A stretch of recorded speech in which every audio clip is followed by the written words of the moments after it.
नमस्कार, जोहार। मेरा नाम चितरंजन कुमार है और आप देख रहे हैं द भारत मित्र।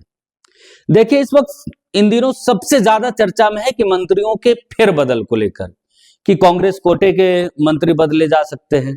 कभी आप ये सुन रहे होंगे कि कोई नया मंत्री बनने जा रहा है क्योंकि एक मंत्री पद शिक्षा विभाग खाली है, शिक्षा मंत्री कोई बनेगा। तो कभी आप ये सुन रहे होंगे जो वर्तमान में न्यू विधायक बने हैं वो मंत्री पद की शपथ लेंगे।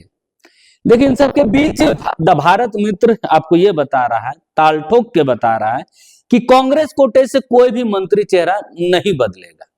अब आप सोच रहे होंगे कि जहां एक तरफ सारा मीडिया ये अब कह रहा हो, चर्चाएं सोशल मीडिया पे चर्चाएं तेज हो कि कांग्रेस कोटे के मंत्री बदले जा सकते हैं, वहां द भारत मित्र यह बता रहा है कि कांग्रेस कोटे का एक भी मंत्री नहीं बदला जाएगा। तो आखिर कैसे?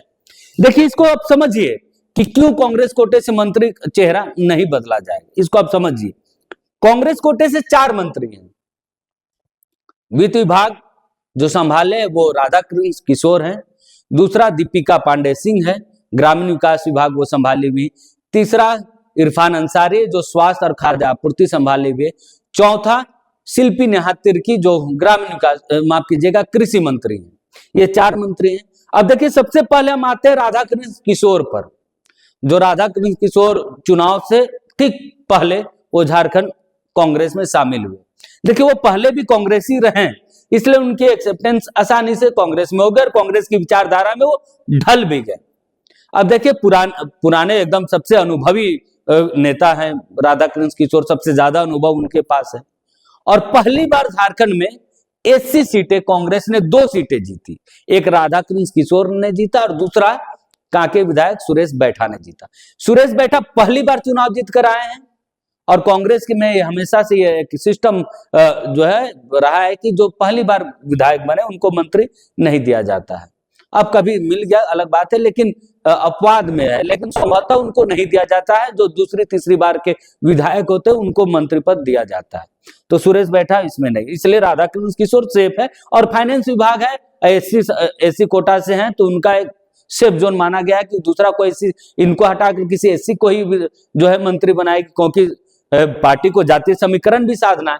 सरकार में जातीय समीकरण नहीं साधना है, जो गठबंधन में जातीय समीकरण नहीं साधना, कांग्रेस को अपना जातीय समीकरण साधना है कि चारों जो जाति है उनसे उनका प्रतिनिधित्व मिले, मंत्रालय मिले। यही कारण तो एससी से राधाकृष्ण किशोर है, दूसरा सुरेश बैठा है। सुरेश बैठा पूरी कोशिश उन्होंने की थी, लेकिन वो हार गया। अब देखिए, राधाकृष्ण किशोर का अनुभव इतना बड़ा है कि उनका पलड़ा भारी हो गया, तो वो सेफ जोन में है, वो नहीं बदले जाएंगे। क्यों नहीं बदले जाएंगे आप समझ गए, सबसे अनुभवी है और एससी कैटेगरी से आते हैं और 2 ही विधायक उनके एससी से, इसलिए वो है। अब दूसरा जो चर्चा में सबसे ज्यादा चर्चा में शिल्पी नेहा तिर्की, वो उनको बदला जा सकता है क्योंकि एसटी के और भी विधायक हैं, ट्राइबल और भी विधायक। लेकिन शिल्पी नेहा तिर्की की जो राजनीति है वो एसटी के साथ साथ क्रिश्चियन समुदाय की भी होती है। और उनके पिताजी बंधु तिर्की हैं। बंधु तिर्की का अगर आप राजनीति समझते होंगे तो इतना कच्चा वो राजनीति कभी नहीं करते। वो हमेशा दिल्ली में सक्रिय राजनीति रहते हैं और जो दिल्ली के जो नेता है उनको हमेशा वो खुश रख के रखते हैं कि झारखंड में उनकी अपनी एक छवि है, झारखंड में वो अपना एक उनका वोट बैंक है। वो किसी से भी पार्टी से चुनाव लड़ेंगे तो उनका उतना जो वोट बैंक है वो उनका अपना है, वो उनको मिलेगा ही मिलेगा, ना सिर्फ मांडर विधानसभा बल्कि मांडर विधानसभा के बाहर भी।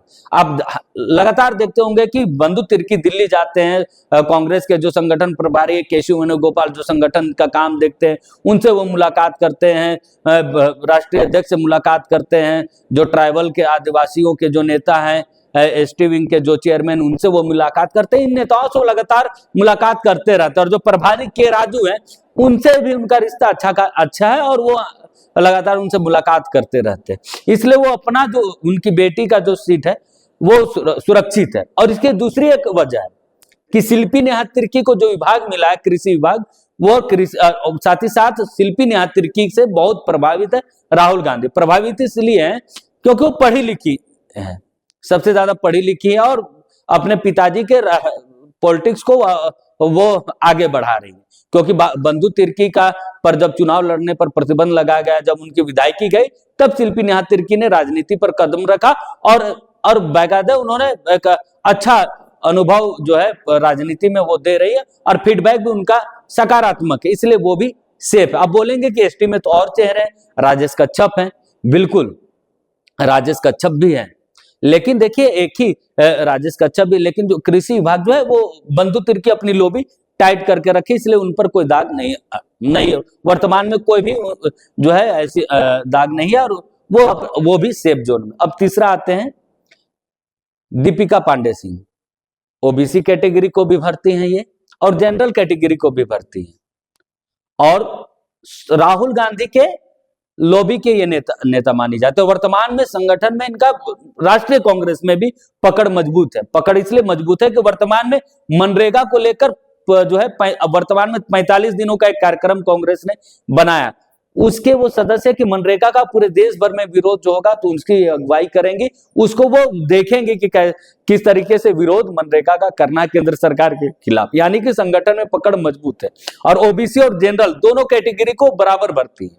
इनको जब मंत्री बनाया गया था तब भी इसी कैटेगरी से बनाया गया था कि ओबीसी और जनरल दोनों का चेहरा ये भरेंगे। और ग्रामीण विकास विभाग है इनके पास, और ये अच्छा काम भी कर रही है, और इनका दिल्ली में भी पकड़ मजबूत है, अपनी इनकी पकड़ है, क्योंकि ये शुरुआती राजनीति जो है ये राहुल गांधी के साथ भी इनका पॉलिटिकल कैरियर रहा है, इसलिए मजबूत है। और वर्तमान में कांग्रेस में राहुल गांधी ही चल रहे हैं, वो जो कह रहे हैं कांग्रेस में वही हो रहा है।